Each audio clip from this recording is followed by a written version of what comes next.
sangre altera, lo que está alterado de verdad es la política española. ¿Qué semana no está alterada la política española? Ha sido una semana al rojo vivo. Y además al rojo vivo porque precisamente uno de los implicados es el Partido Socialista Obrero Español, el PSOE, que esta semana pues la verdad la ha liado un poco.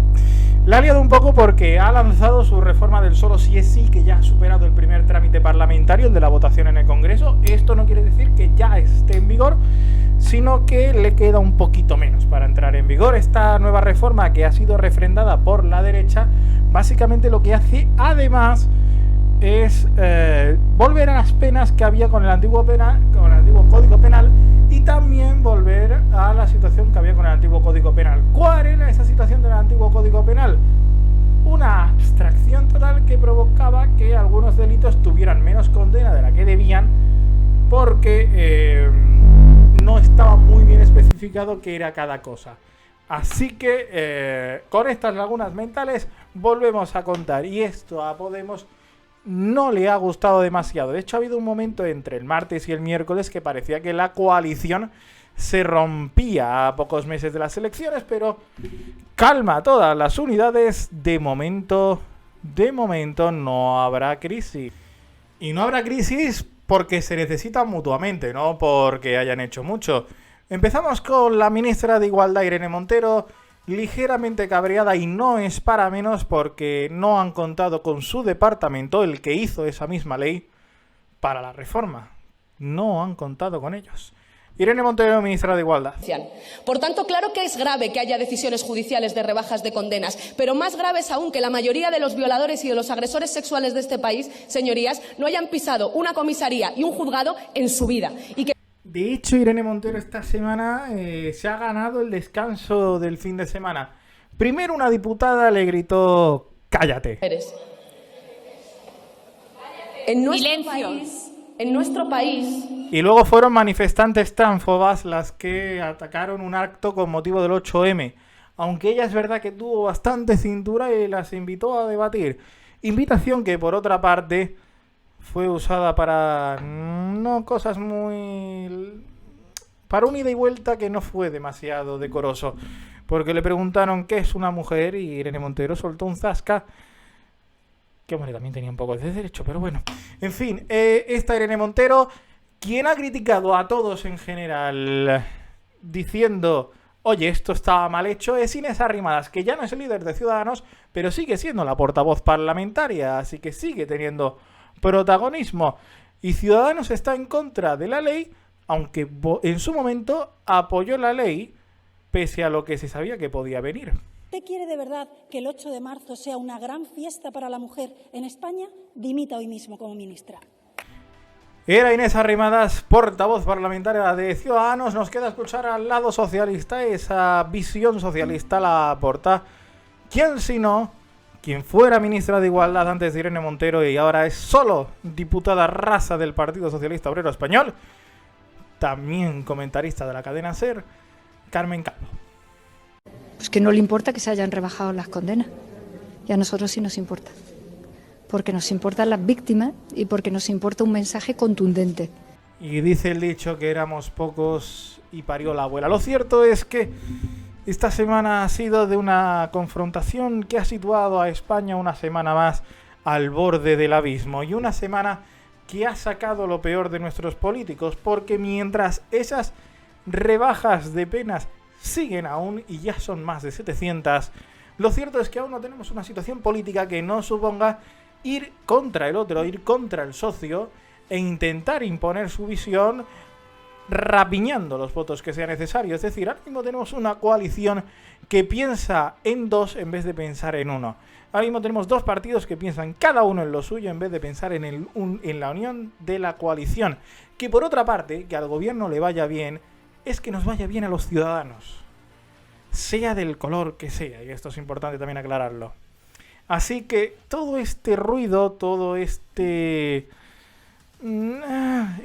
rapiña, todo este ajetreo, todo este ruido no nos viene bien a nosotros, tampoco a ti, que estás en tu casa y piensas que esto a ti no te afecta. Sí. Y para esta ley que en cierta parte ha sido fallida, pionera en algunos casos, pero fallida en otros, como la rebaja de penas, para esta ley solo hay una solución política, y esa solución política nace de otra cosa, no puede nacer de otra cosa que no sea el diálogo. Diálogo. Estaría bien que nuestros dirigentes, más preocupados en quedar bien ellos, se lo aplicaran. Creo que nos iría algo mejor. Más de la semana, una cesta de la compra en Francia ha monopolizado buena parte de la política española, de la política económica en España. Miren, en Francia los supermercados han decidido que es el momento de ganar un poquito menos para que los ciudadanos no se desangren cada vez que tengan que comprar lo básico para sobrevivir. Por esto, las grandes cadenas de distribución van a lanzar una cesta de la compra con productos básicos que va a estar un poquito más barata. Y esos márgenes que ya nos van a ganar, lo van a perder ellos. No se lo van a cobrar tampoco al proveedor común, por ejemplo, un agricultor. Es una medida muy interesante del gobierno de Macron que en España, tanto el ministro Planas como la ministra Yolanda Díaz, vicepresidenta del gobierno, quieren aplicar, aunque de momento sigue en stand-by. Y es una medida que en cierta parte, con algunas modificaciones, lleva desde septiembre circulando y nunca termina de entrar en vigor. Escuchemos al ministro Luis Planas en declaraciones recogidas por Europa Press. Este es el mismo tema que hemos tratado en España en las reuniones que hemos mantenido tanto con el sector primario como con la industria como la distribución. En el caso de Francia concluyen ahora las negociaciones anuales entre la industria y la distribución, en las que se están repercutiendo los incrementos que se produjeron a lo largo del año 22. A diferencia de España, la negociación en Francia es anual y se produce en un momento y por tanto ahora, y por tanto yo creo que la medida y la llamada del gobierno francés ha sido una llamada al equilibrio. Otro tema interesante, el de las pensiones, el de cuánto vas a cobrar cuando te retires. Mirad, noticia del viernes, noticia del final de la semana, las pensiones, y ya hay acuerdo para ello. Se van a poder calcular sobre la base de 25 años, como está ahora, o también sobre la base de 29 años, pero quitando los dos que hayan sido peores. Es decir, sobre la base de 27. Es una medida que pedía Europa para la entrega de los nuevos fondos de recuperación. España ya va por el tercer paquete de ayudas fundamentales en la salida de la crisis de la pandemia. Y es una medida que, bueno, en la calle todavía no ha circulado mucho, pero no sabemos si tiene que ir a bien o mejor. Lo cierto es que es una medida que se lleva discutiendo un tiempo, que parece que no está trayendo grandes divisiones en el gobierno. Rezaremos. Y que de momento no tiene grandes opositores. Esto es lo que vas a cobrar de pensión si es que algún día nos queda algo para cobrar.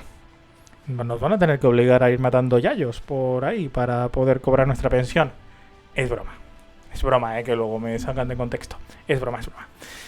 En fin, que de momento las pensiones tenemos ese aspecto. O 25 o 29, pero quitando los dos peores. Que eso es como cuando en el examen te quitaban la pregunta que menos te sabías. Que decías, bien, esto me va a subir la nota. Pues más o menos sería eso. Abrimos bloque de la derecha. Tum, tum, tum. Redoble de tambores porque se lía parda. Bueno, nos habíamos quedado en que Vox había presentado una moción de censura contra el Partido Socialista y decíamos que esto se le podía volver en contra a Vox. Lo que no sabíamos es que se le iba a volver en contra por el mismo candidato presentado, Ramón Tamames, que esta semana en el diario El País ha dicho que bueno, que él tampoco va a defender a Vox tanto como la gente piensa, que tampoco hay que rayarse tanto. Y que además que todo el mundo sabe que Vox es un partido un poquito extremista. O sea, Ramón Tamames acepta ir como candidato de un partido de ultraderecha del que en el fondo se avergüenza, pero que quiere aprovechar para soltar su tribuna durante el rato ilimitado, porque él no tiene límite de tiempo cuando presente su moción de censura, que tampoco sabemos cuándo va a ser y tampoco sabemos cómo de desapercibida va a ser. Desde luego, para ti que estás trabajando, que te importa más, por ejemplo, el tema de las pensiones, seguro que va a ser más importante lo de las pensiones que el temita este de la moción de censura. Lo cierto es que para los votantes ultraderecha no sé cómo sentará que elijan a un candidato para derrocar al sanchismo, malísimo, peligroso, y este candidato les vaya a usar para soltar sus cosas y en el fondo hasta puede que criticarles. ¿No ha hecho ridículo un poco Vox con esto? O sea, esto como estrategia de campaña, ¿cuál es? ¿Traer a un señor que era comunista como para decir, oh, se ha arrepentido de sus pecados, ahora nos defienda a nosotros, y que luego este señor en el fondo se arrepienta un poco de haberle dado la mano a la ultraderecha y diga que bueno, que todos sabemos que no es el mejor partido que hay en el sistema parlamentario? Como estrategia es rara, ¿no? De hecho, ¿no se está tirando Vox piedras a su propio tejado? ¿Qué pretenden conseguir con esto Vox? ¿Por qué no presentó a Abascal? Que al menos ya se sabe de la cuerda que va, ya se sabe que por lo menos es fiel a Vox y a esos ideales anti-gobierno. ¿Qué va a pasar a partir de ahora? ¿Está Vox haciendo ridículo con esto y el PP se quiere salvar de la quema que supone ese populismo barato que pretenden instalar? Son grandes preguntas que quizás algún día tengamos alguna respuesta. Desde luego, cuando sea esa sesión de la moción de censura, más o menos nos daremos cuenta de que algo ha fallado.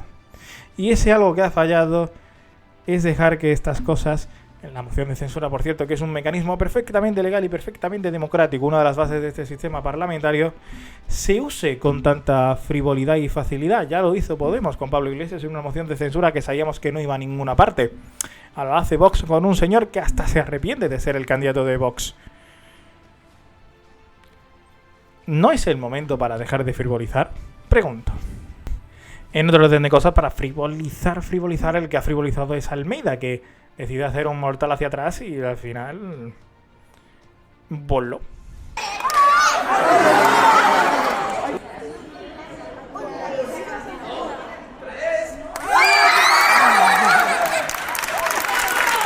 Almeida y voló.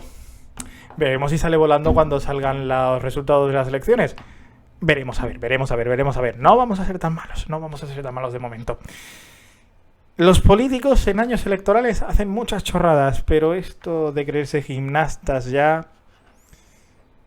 tela marinera. Es que esto tampoco tiene mucho más para comentar. Es un señor que se tira para adelante en vez de hacer un... ¿Qué pretendía hacer? O sea, yo no era bueno en educación física y nunca intentaría hacer algo así delante de todas las cámaras. O sea, ¿para qué? ¿Qué necesidad hay de eso? ¿Qué necesidad? Ay, menuda semana.